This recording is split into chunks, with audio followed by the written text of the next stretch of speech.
Recording in progress. Okay, everybody. This is Damien with XLT Podcast. I got JT the Bigga Figga. Live from where you at right now, bro? Nairobi, Kenya. Nairobi, Kenya. Nice.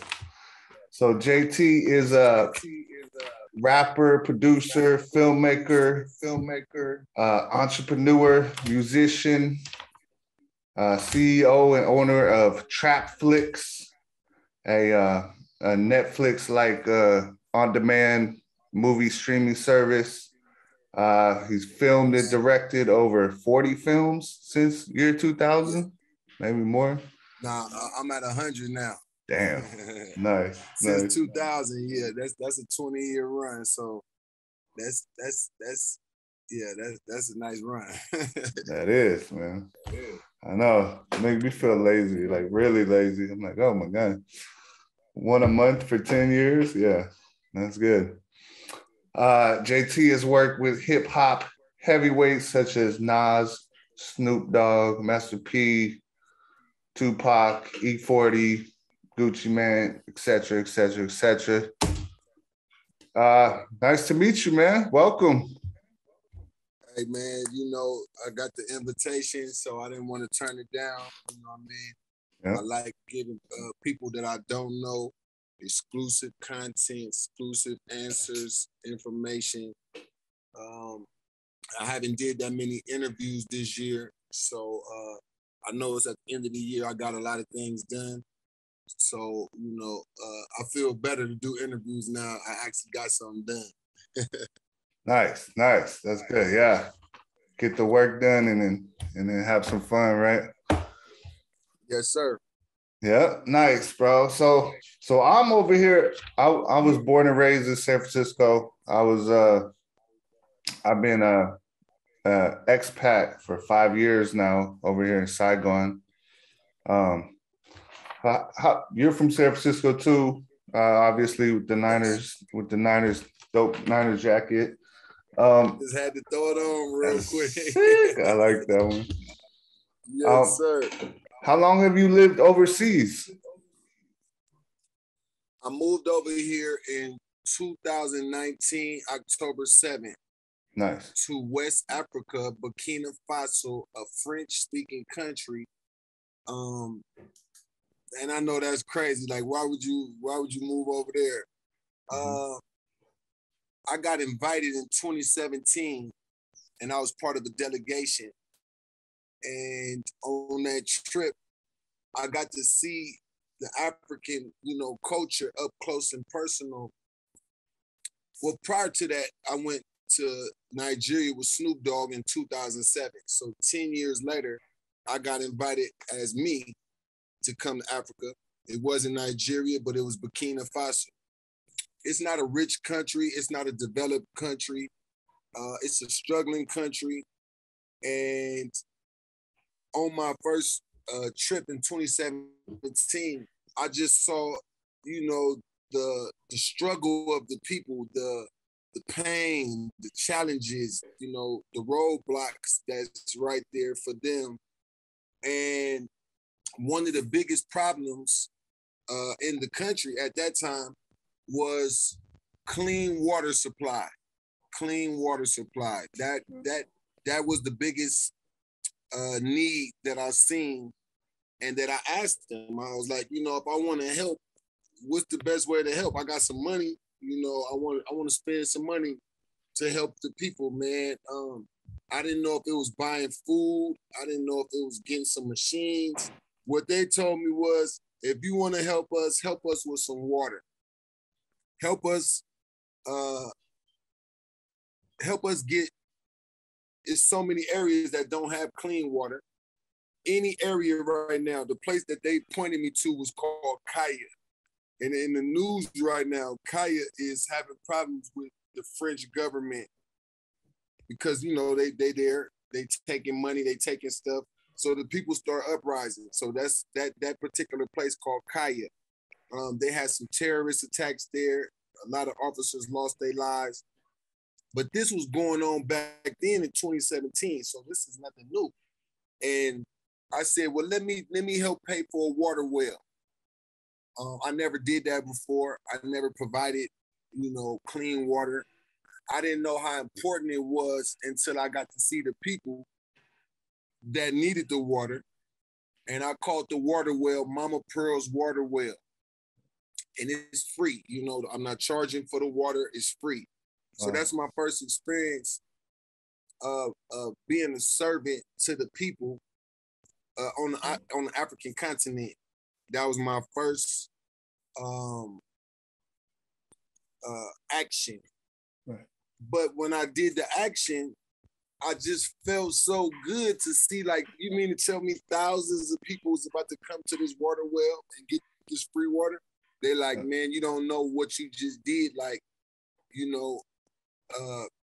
people don't come here, first of all, and let alone they don't make free water wells. If somebody make a water well, they charging per bucket. Yeah. 5 cents, 10 cents, 7 cents per jug of water. And I was like, nah, I don't want no money. I want to get a blessing. I want God to bless me. So that was my first endeavor. And something just told me, like, you could do more than one water well, sir. Yeah. You can help these people a little bit more. Why don't you, why don't you make the commitment to come back and help some more? So I made the commitment 2017, and 2 years went by, and in 2019, I just felt it was time. I was like, you know what? I made a promise to the people for 2 years straight. They called me like, hey, when you coming back? The village was waiting for you. Yeah. And I'm like, to keep getting phone calls for the whole 2 years, when you coming back? They praying for you. The village is waiting for you, So 2019, I went back October 7th, and I stayed there for 15 months. I built an additional water well. Yeah. I promoted the country. I brought awareness to the situations there. It was difficult for me because I don't speak French. I had a translator, but I know I got on his nerves because he was with me for the whole 15 months. Right. So shout out to my man Chalky out there in the Bow Foundation. And that was the beginning stages of my African pursuits. I moved to Nairobi, Kenya, December 12th, 2020, on an invitation from a friend of mine who owns Black Market Records. And he was like, JT, I know you want to do your African thing, but you over in West Africa, I know it's hard for you. I said, yeah, I thought I was going to be more successful because after I did my community service, I was looking for me to get some success now from what I'm trying to do through the music, through the films. But it was so difficult trying to translate my ideas to this person, and then he has to translate it again.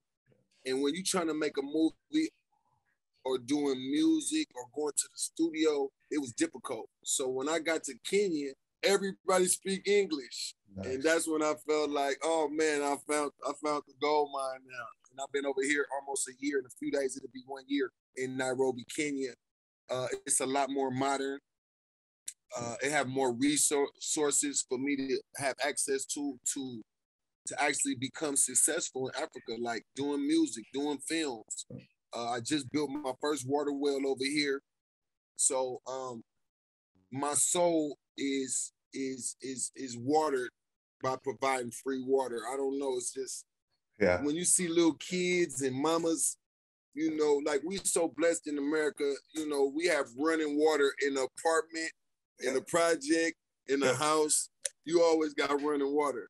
Yeah. But I've never seen people go drink from a lake where cows drinking, dogs, goats, sheeps, and they're not even complaining. And it's like, it's way more richer people than me that can actually help. Mm-hmm. But I said, I'm not waiting on them. I want God to bless me. So that's been my journey here, man. And 2 years and 2 months I've been here. Yeah. 2 years and 2 months. Nice, man. Nice. Yeah. Yeah. Isn't it funny? It feels better like to do things for other people and then instead of for yourself. And that's what actually makes you feel better. Like you could spend your money on yourself all day and then at the end of the day, you probably don't even feel any better, but you go help a village full of people, and then damn, Wow, that's a different. you know, my first water well, I spent 6,500. Mhm. It's a hand pump. Yeah. Okay. When I moved there in 2019, I wanted to upgrade because I was seeing these people with these water towers, Yeah. you know, the metal tower, and then Yeah. they put 5,000 liters or gallons, and then Right. they put the solar power, and then the solar power Yeah. pulls the water up into those tanks. Wow. And as the people use it and the water goes down, the solar power pulls more water from underground. Nice. My first water well was about 500, I want to say 500 feet. Okay. The next water well was 900 feet. Yeah. And then my third water well is about 1,100 feet. Yeah. So my second water well with those towers, it came up to like 11,000. It was almost double the money. But when I moved over here to Kenya, the water is so valuable over here. Yeah. I ended up spending 25,000 for the exact same water well. Right. So I paid it, you know, in installments, 5,000, 5,000, 5,000. So I just made my last payments. So I'm proud of that. Even though this country is richer, for some reason, the water sells for more. And I don't know if because maybe people have more money here, but a village is a village. They're struggling in villages. They're making a living. They have plenty of vegetables and bread and goat meat and, you know, cow meat and chickens. So they have access to food. They just don't have access to bigger money. Right. So those people who provide water wells, they charge 10 cents, 15 cents, right, you know, to fill up a jug, you know, they call it jerry can. Right. And that's the difference. Like I'm trying to understand, like, if you richer here, why do it cost more? Yeah. They're poorer over there, it's a better price. But over here, you know, if somebody providing free water, I should have got a better deal, but it wasn't no deal. They said this is the price, you know. So but my soul, I feel good. Yep. I feel good. I don't care. I'll make the money back.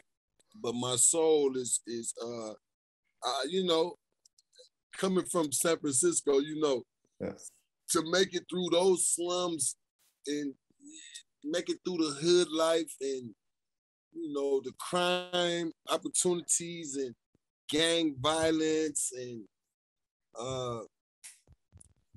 to just be sitting here where I'm at right now, every day when I look out and I just, you know, and I just look and just see where I'm at.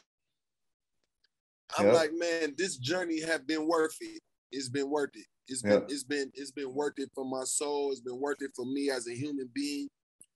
Coming to Africa, I've learned how to appreciate even the smallest things now. Yeah. You know, coming from America, you expect this and expect that, and you want to live like this and you want that, and you know. But now I feel I'm more a human being now. I feel like I was able to capture more the essence of just being a human being, appreciating life, appreciating eating, drinking some clean water in a glass. Yeah. It doesn't have to be juice. Yeah. Just clean water. To eat organic chicken. It don't taste like American chicken. Like the chicken over here has a sweeter, like I guess they say, well, you know, this organic. We don't feed our animals, you know, the stuff from over there. Right. The fruit, I've never tasted fruit that tastes like candy, an apple. Yeah. It tastes like an apple. It tastes like candy. The orange, the pineapple, the banana, the grapes. Mm-hmm. I'm like, man, I've never eaten, you know, I've never eaten just all organic. So at first it had a different type of, you know, I was trying to get adjusted, but it was tasting so good. I was like, you know what? That's why they said in America, people should start growing food or growing their own chickens or like, you know, getting involved. I know the city can't do that, but just learning about food and how it make your body feel. And, you know, I try not to eat all that junk food no more. Like I actually like vegetables.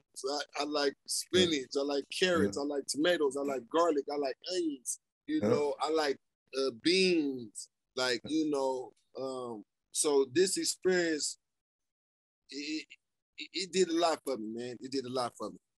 Nice. Yeah, that's it. It's always like the food in America, you think it's gonna be like the most healthiest because it's like the rich, most developed country, but they put the most crap in the garbage in the food, you know, when they're growing it. And so the people out there, they eat more healthy, like I guess like per person, you think is more like vegetables and plant-based eaters, like over there in Africa, East Africa. They have a staple food here is called maize. Okay. And it is nothing but corn. It's corn flour. Yeah. It's ground into powder, and they make this little bread type stuff like it's almost like oatmeal or something along the lines of something like an oatmeal, but it's corn. They cook it to a certain texture, and that is the #1 food here. Okay. If they don't have nothing else, they're going to eat corn flour in this little bread type little format, and then they have another format where it look like a tortilla, like the Mexican community where they have the tortilla and the beans and the cabbage. Right. That is a meal that people is very thankful for. Right. And the junk food, I hardly never see people eating Doritos, Kit Kats, you know, Snickers, Now Laters. Yeah. Like I haven't really seen that. So I think the health levels are higher over here based upon organic food and the simple meals. The simplicity of it is not like complex. The people here, they even in West Africa is where I first realized this, but over here in East Africa, they do it. They scared of the microwave for whatever reason. They are scared to put their food in the microwave. It was time to heat up food. They do not want to touch their food in a microwave. And I was like, what's so wrong with the microwave? They're like, man, we don't trust it, or, you know, radiation, or, you know, gamma rays on the food. So processed chicken or processed hot dogs, processed foods, they scared of processed foods. They want to see the animal killed. Yeah. I've never seen so many animals killed, but in America, all you see is meat. Somebody had to kill the chicken. Somebody had to cut the cow open. But over here, they take pride in that right there. Like they want to see the animal that they're going to eat. Nice. But in America, they just give us hamburger meat, and we just, you know, we take, or they give us the chicken. We don't even want to see the video of our animals getting killed, you know? Over here, they pray over the animal before they kill it, thanking God for this animal to keep them living. But in America, it's straight brutal. I've seen some of the way they kill the cows, or they'll just blow the head, you know, put the shotgun to the cow's head, walk down the line, boom, go to the next one, boom, and you know. Yep. I know. It's different when you like, you know where your food's coming from, like, or you even raise your own food. Like if you had your own chickens in the backyard and you just cut the head off and boom. Like I've seen in Asia, I've seen a lot of animals killed too, bro. It's like, so I wouldn't really be able to do it, I don't think, but it's cool to see, you know, because why be in the dark about what you're eating? You should be able to know. Huh? Is Saigon Japan or China? No, Vietnam. Oh, Vietnam, where the war happened. Yeah. Are they still tripping over there about that, or is it everything? Nah. Well, I live in the south of Vietnam, so I mean, if you go downtown, there's American helicopters in the museums. They have like right down the street from my house, there's a American helicopter. You go down like this little dirt road, and I just ran into a helicopter that was just left over. And you could climb inside it. You could just I made a video. On the street. They left it on the street. It's just right in the middle of on the side of the road, bro, like an old abandoned minivan. But they painted it. They like took all the components out and they just like kids playing it and stuff like that. Oh, so it's like a souvenir of what they went through. Yeah. So downtown they have like probably like 5 museums, like war museums. So you just walk in. They got all these U.S. tanks, U.S. jet fighters and stuff, and then you go inside and you read. America left all that stuff. Hella stuff. Any city you go to, they got old American stuff there. So America was inside of Vietnam, going city to city, basically. Yep. They held the South, and then they just went up. I don't think they ever went high up in the North because they got beat. They kept getting beat back down, and then they lost control of everything, and then they just abandoned it. And that's why tons of Vietnamese people went to America in 1975 on the boat, because they were working with the Americans, and the Americans just left. So they're like, oh shit, we're fucked.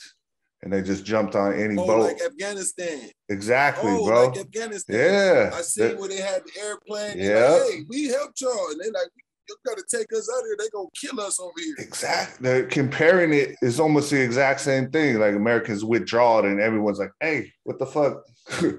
we're about to get killed. Like, put us on. That's why people were hanging on to the planes in Afghanistan. It was almost the same thing in Vietnam. They were just like, put us on a helicopter. Here, take my baby. Like, wow. Yeah. Wow. So you got some people that are mad, but it was kind of like when I'm here, people are like, oh, you're American. Okay. Even older people like that obviously were over than 50 years old. So they witnessed the war and stuff. They're like, hello, nice to meet you. Welcome to my country. They're like, you're American. It's all good. Like, don't worry. So I get love here. It's like, it is. Yeah. I haven't really been to like the really jungly parts too much. Actually, I have, but everywhere you go, bro, people are pretty nice here. That's what you think. When I came here, everyone's like, better watch out. Someone's going to stab you. Someone's going to rob you. And then when I get here, it's like safer than San Francisco. Like, I'm like, oh shit, this ain't like Tenderloin or like yes. I'm like, no way, this is hella safer than going to the point at night or something like that. Like, oh my gosh, I know you've been seeing it on YouTube what they doing over there right now. Shit is crazy. Oh man, I'm actually on my way back too, but I'm headed to Atlanta. Okay. I'm gonna take this month off and go hang out with my family, you know, because out here I'm building, man. I'm trying to build a house out here for cheap. You know, I bought me some land out here. I'm working on my citizenship. It's gonna take 7 years, so I just did 1 year. I got 6 more years to go to be full citizen. I got my work permit that allowed me to be here for 2 years at a time. Okay. So I got to renew it 3 times, and then I'll be full citizen. Okay. Yeah, I was gonna ask you about that. Like, how easy is it? Like, if someone from America wanted to just go there and work, is it easy to find a job? Easy to get a visa? Like, is there jobs out there? Okay, the job blueprint here, I would say is more geared up for people to be an entrepreneur. Really? Because like a job where you get paid the salary and, if you are good at, in the tech world, websites, graphics, applications, there's companies that'll hire you based on your skill set. Right. If you know how to drive those big trucks, it's a plenty work for people that drive 18-wheelers and all, with all that stuff on the back. Yeah. For the Kenya people, they're struggling to get jobs. Okay. A lot of them, I'm not sure if they know, but you have to become an entrepreneur based on your skill set, supply, demand. Your skill set or a product that you can produce. Yeah. And I would say the job aspect would be based upon who you know. Yeah.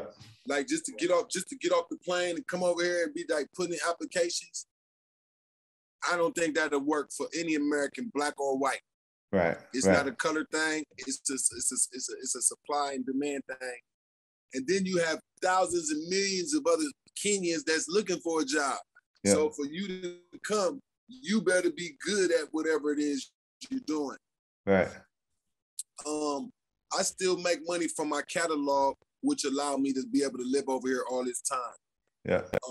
But I've been thinking of the things that I can do to generate money here. And I haven't put my finger on it yet. I do know that I'm gonna say this. I buy land for cheap and then I put my profit on it and I resell land to people who trying to get land here. I did the groundwork. I got the attorneys. I work with the chief up over the land. So that is, I would say, from Burkina Faso to here, my biggest income coming from this country is me buying the land. Let's say I buy an acre for $4,000, but I'm selling the acre for $10,000. Yeah. Or I sell quarter acres, 2,500, 2,500, 2,500, 2,500. Or I sell 50 feet times 100 feet. That's 5,000 square feet. I sell it for that same price. It depends on what day a customer catch me on. So I would say that is the quickest turnaround with a profit. Yeah. I think that's the best business because you can go in these rural areas and get some acres for $2,000, $2,500 and put your price on it. By me adding water wells, they said any land that got water on it is worth double, triple, quadruple because water, you can't have land without water. Yeah. Solar power is very popular here for those who are, landowners. Solar power and a water well. Then you grow your food, you buy your chickens, you build your small house. You actually live off the land. You're not paying rent. You're not paying electricity. You're not paying water bill.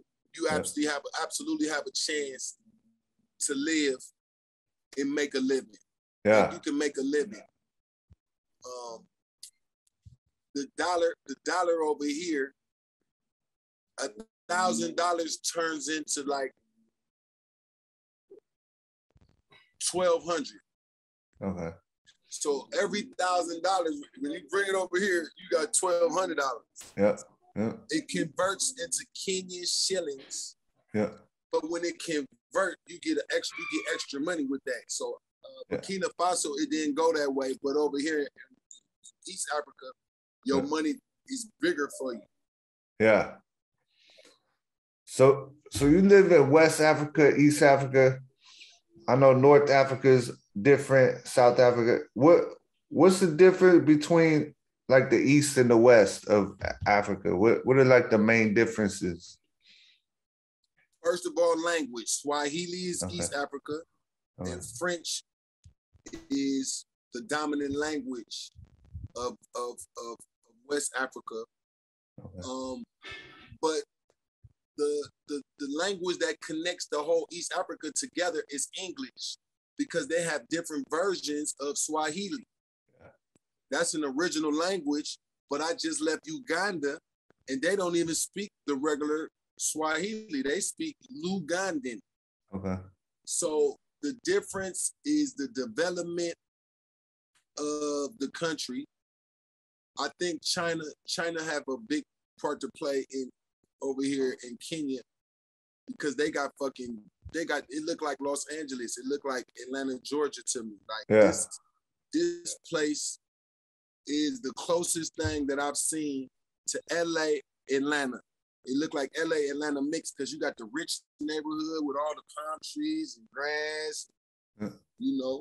Then you got, it's condensed. There's 54 million people here. So I'm in Nairobi and there's 5 million people in this one city. Yeah. So in West Africa, I don't see, like, let me show you. These apartments right here, for whatever reason, whoever started this, these people, they just built that one over there. Yeah. They just built this one. Yeah. And this just right here in this neighborhood. But these apartment buildings is so popular out here that they got them all throughout this whole place. Apartment buildings is very popular. Yeah. Very popular. So, but in West Africa, they don't build high. They build out. Okay. Over here, they build it up. Yeah. So they can get more money. Yeah. They get more bang for their buck instead of making, 100 houses. They condense 100 houses into one of these buildings. Yeah. Like the building I'm in a 4-bedroom over here. This only costs me $850 a month. Yeah. Yeah. So the price point of me going to San Francisco, the Bay Area, Oakland, Richmond, Hayward, Sacramento, Vallejo, man, they want 2,000. They want more. They want 3,200. Yeah. They want like crazy prices for like 1 bedroom, 2 bedroom type shit. Yeah. 1 bedroom is like, that's why a lot of people. Yeah. I think that's why people moving the hell up out of California. Man, if you look at the prices, yeah. I mean, I don't know. It just, I don't know. Like, I'm from back in the days where the prices was available and affordable. Yeah. The new San Francisco is out of my reach. Even if I wanted to go live there, I wouldn't be able to afford it. Like, I would be wasting a lot of money. I would be wasting plenty of money. Yeah. Yeah, especially you got your, like, all your catalog still paying you. You could go anywhere you want. So, like, shoot, you're kind of like free to move about wherever you want, you know? So that's a blessing right there. Yep. So yeah, rent's kind of like that out here. I think it's even cheaper in Vietnam than. Well, I have a 2-bedroom. It's like 400 something, but it's like nice. We got 400, about 450. Oh, 400 American. Yeah. But we got American like pool. We got tennis court. Yeah, about 450. I say we got pool, tennis court, basketball courts. It's like a condo, but that would be like 4,000 back home, bro. You living good, then, my G. Yeah, it's cool. And why do you think they do that to like Americans? Americans are just like, we don't want to live anywhere else. We're kind of, you got like the tunnel vision, the blinders on, like all the media. If you see something about Africa on the news, it's always like, oh my God, watch out. Watch out, they gonna kill you, kidnap you. Hey, listen, they call this place Nairobi. Yeah. That's a nickname. Okay. Because in the past, they had a lot of problems with the robberies, but then they start killing all the robbers. Wow. They call it mob justice. Yeah. If you're a robber and you get caught and somebody say, robber, thief, robber, the crowd comes and they start jumping on your head and you might just die and the police just take your body away. Yeah. America, we told that that's the best place on earth. Yeah. But right now they got so much killing and robberies and house burglaries and car burglaries and smashing grabs. You are really not safe because guns is illegal in West Africa and East Africa. Yeah. So if guns was legal here, I think they'll have more killing. Because imagine people that's hungry. Yeah. They deal with their hunger better over here. Yeah. So if they only make a little bit of money, they don't go blow the money. They actually pay their bills. They pay for their kids' school or rent but in America, the guys doing all the robbing, selling dope, free money, prostitution, and they just throwing the money away. Yeah. Not knowing one day this shit gonna get hard in America. Yeah. So I think a lot of people criticize me like, oh, JT, he bragging about Africa so much. Those people don't have nothing, blah, blah, blah. No, it's not like that. That's a misconception. Yeah. The only thing they show us on TV is the bad part. They don't show you the good part. Now that I found it, I've seen it, I've videotaped it, I done made some films here. Yeah. Now, I believe, like, I have at least 20 families that moved over here that bought land from me. Wow. In West Africa and East Africa. Well, let me say 15 families that have moved and relocated because they sick and tired of the shit that's happening in America. And they like, JT, we living in peace over here, man. Yeah. They told us to be careful. They said we're going to get kidnapped and all. Man, you most safer over here with people that look like they'll rob you and kill you. You can walk down the street and nobody bother you. Yep. Yep. Ain't that a trip? Here too. I mean, they got private schools here. They got, I mean, I teach English out here and I work at a private school. I've seen more Bentleys and what's the one that Jay-Z always talk about? Maybachs. Some of my students got drivers. They're like, yeah, we're getting a driver. My driver takes me to school. I'm like, God damn, dude. I don't know anybody with a driver back in San Francisco. Nah, there ain't no drivers in bus. Right. Yeah. So how's the movie industry out there? Is there like one city that's like the Hollywood of Kenya or the Hollywood of Nairobi I'm is? in it. Okay. Yep, I'm in it. I have yet to get into my full movie mode.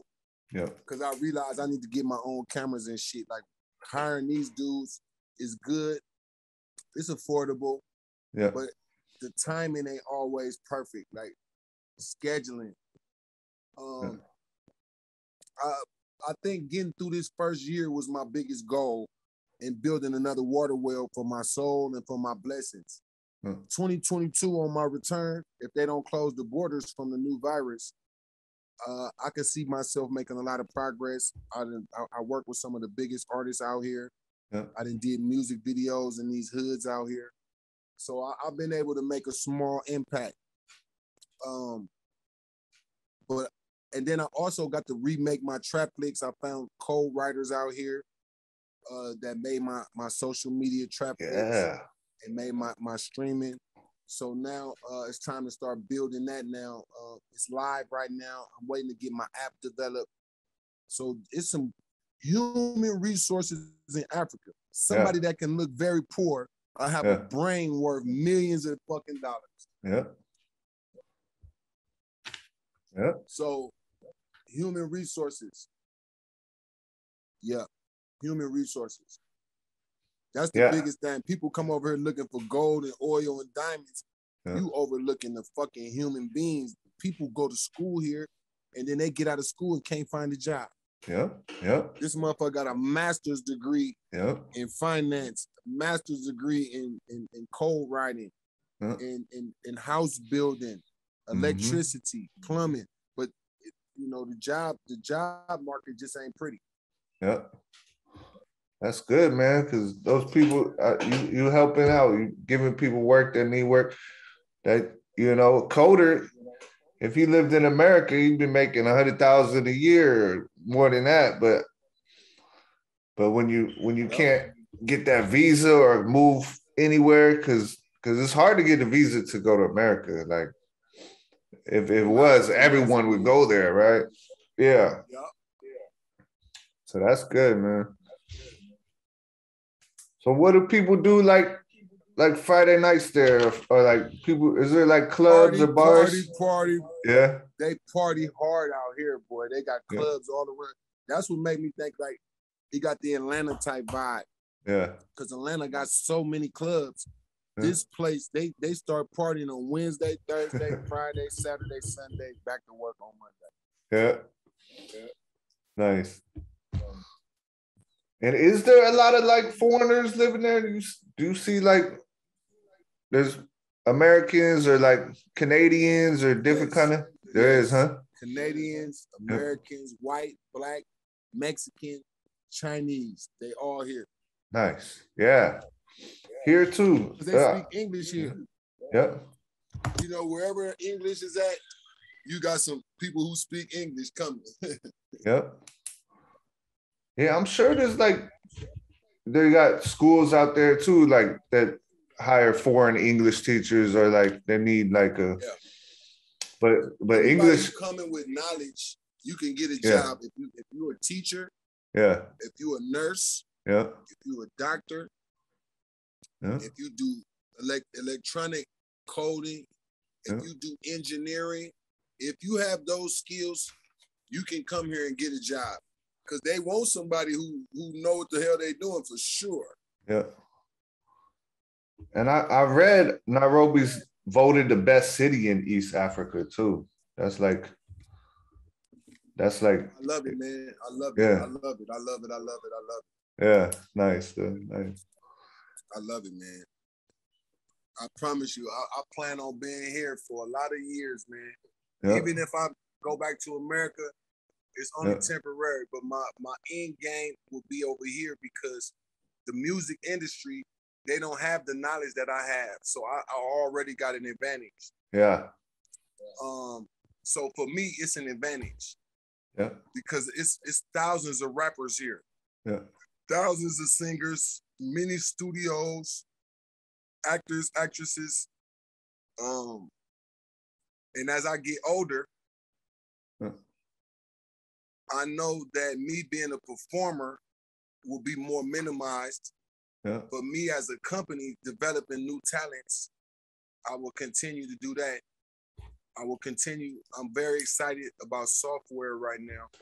Software, and now that I found me some co-writers, I plan on working with them for many years to come. Yep. Because as Mark Zuckerberg have started his what do you call it, metaverse? Yeah. And now they selling real estate and some call like the whole game is moving towards those aspects, applications, websites.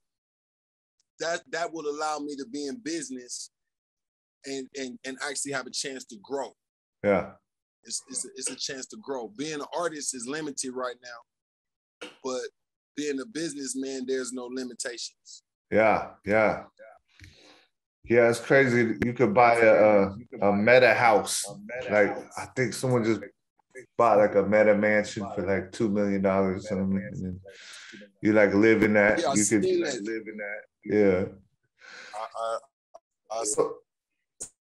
Yeah, it's going NFTs and all that stuff.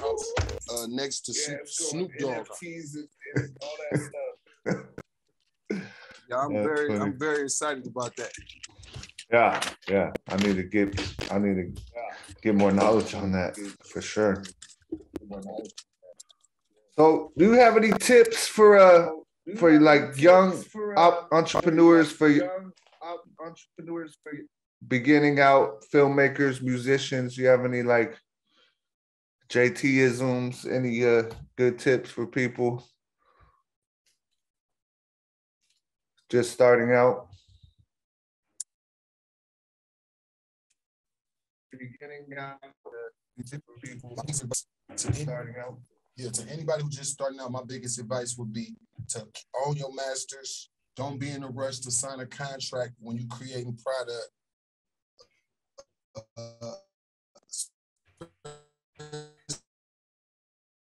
Artist.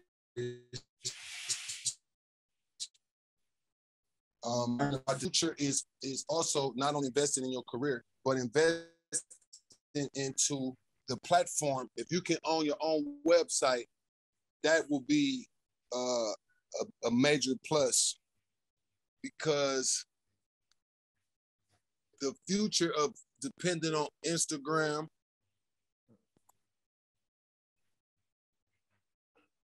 Uh-oh. I see. think somebody there. Somebody called my phone. Oh, okay. My advice would be to own your masters, continue to work hard, prepare yourself for disappointment, prepare yourself for the letdown. Yeah. Because that turned a lot of people away, not only in music and business and school, but the difficulty part when it hit you on your head, when it land on your shoulders, when it's like a knee in your back. These are the moments where you must determine, is this what I want to do? And you got to push through it. Yeah. Next year, it'll be 30 years for me in the rap game from 92 to 2022. And I'm just so happy that I chose to be an independent artist and just struggle. Yeah. You know, the struggling part. Nobody wants to struggle. Yeah. Nobody wants to go through the pain and the suffering, because you don't know what's on the other side of your pain and suffering. So you might turn back and walk the other way. Yeah. You might give up your career to have a job. Yeah. I would say take the job to finance your entrepreneurship. Yeah. I would say spend the money on equipment that allows you to be independent. Yeah. By me buying a studio or getting a studio at a young age, that gave me power to create many albums, classic music that paid me money. Yeah. Until I can, do other things. I started magazines, I did clothing lines, I sold food, I do marketing, I do promotion, I make beats. All of these elements is what kept my pockets, going over all these years, because this year music might not be happening, but my magazine was happening. Or this year food is selling quicker for me and I'm able to pay my bills off the food business. I bought food trucks. I made investments that will put me in position for my older years. So I would recommend for those who do get the job, I don't care when you get the job, always be looking for your exit plan of your own independence, because being independent is harder. It's more stressful sometimes. It's more of a struggle, but your payoff, when it happened, you be so happy. You be like, I don't care. I'll go through that again. Yeah. I'll go through the pain again to get the check. And once you get into the habit of learning, okay, I got to work a certain amount of time. The work I do today, I don't get paid till tomorrow or next week or next month or next year. The things that I'm working on, you have to plan your success. Yeah. You have to plan it, and you have to take the small gains that you are able to make and continue to build on your small gains. I would recommend be a people person, ask questions, talk to others, network with people that's in your field, be humble. Don't come in, competing saying I'm better than you, I'm better than them, I'm better, because that might make you would take that as ego. That's your ego talking. There's plenty of talented people who didn't never become successful for whatever reason. Bad decisions, bad timing, wrong attitude, not treating people the way you want to be treated because you thought you were better. You are better. You might be better. But that don't mean you should look down on other people, and that don't mean that you should turn away opportunities that come to your doorstep. Yeah. And that's my recommendation to anybody who's up and coming right now. Nice, man. Yeah. Because once you feeling aloof or better than someone else, you looking down on people. That's not a good blessing, bro. You're gonna get up there and crash right back down. And it happens a lot of times to a lot of people, man. A lot of people who had a chance threw it away. You know what I mean? So we just got to take our opportunities and our blessings and continue to build. You never know who you're going to be. Yeah. And you never know who the person next to you going to be. So treat them right. Yeah. Because they might be the one that could open the door for you later on. Yep. Hell yeah. Yeah, man. That's good advice, JT. Thank you, man. Yes, sir, man. I got maybe one more question. Do you do any those? Do you have any like special tricks, like waking up at 5 a.m., affirmation, vision board type of stuff that help you focus more, or is it like a secret you could reveal or something?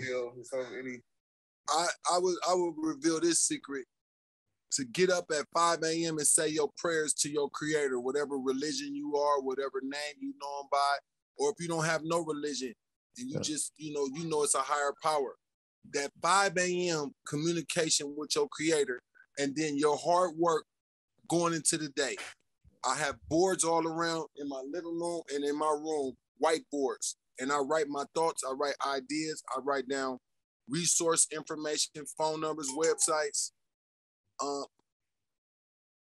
I do that so that I learned that from a rich white man. He said, JT, if you want to be successful, you must write down what you're trying to be successful next to your bed. And every day when you go to bed and when you wake up, you see your list on your wall. JT, I only invest into high-end fruit, high-end, low-hanging fruit. Yeah. And I'm like, what is that? And then he said, I only make investments if I can see a clear line to the profit. So these are the three things he taught me. Write everything down. Yeah. Every day you got to look at that shit. Yeah. If you want a new car, you should have a picture of that car on your wall. He say the visuals of that does something to your brain. It does something to your body that makes you do the steps necessary to get that car, to get that house, to get that studio equipment or the camera or whatever it is that you're trying to get. And then he said his investments is based on low-hanging, high-end fruit. So I'm like, what the hell does that mean? It's like walking in an orchard. I don't want to pick pineapples way up there or coconuts. Yeah. I would prefer to walk in the orchard and grab my oranges to put in my basket. I can grab it with my hands. That is the same format of the things you're trying to do. The things that's out of your reach, you can't complain about that. But you need to capitalize off the things that's in your reach that you can continue to build with, and then eventually you can reach those other things, but don't overlook the things that's in your reach. Because sometimes people have access to people or places or things, and they'll overlook those things because they want the better thing that's over there. And you will walk past something that was available because you want the coconut, that thing way up at the top. You want the pineapples, they're up higher. You got to climb up something. But how about these apples? How about these oranges? How about some pears or some grapes? It's easier to grab. And then a clear sign to the profit. JT, when I make an investment, I have to see the end of where the profit lies.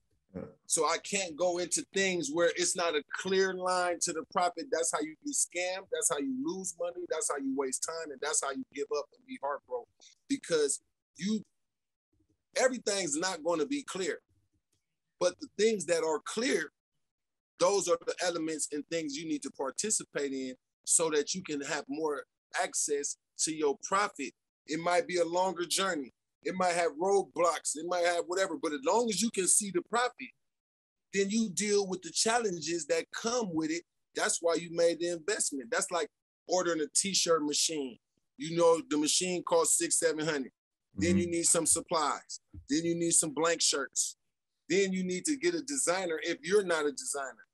Okay, so these is elements. But once your shirts is made with the design and you're happy, now you have to go sell them, even selling them one at a time, you're in business. That's a clear line to the profit. So I think that's the way that I would explain that. Nice. Good advice, man. Good advice. Yes, sir, man. XLT, man, podcast. Right on, bro. Right on. Hey, thanks for coming on the show, man. Really appreciate it. Big fan of yours for since high school, man. since high school, man. I appreciate the love, man. I appreciate it. I never want to overlook the people that support me. You know, you don't have to be a big time thing. As long as you got it going, I don't care if you got 10 subscribers. Hey, let me give you the best info I can give you so that this podcast, it means something. It's authentic. It ain't no cut on it. It's the actual facts. It's the real JT, the Bigga Figga, you know, and it feel good from people from my past that supported me in the past.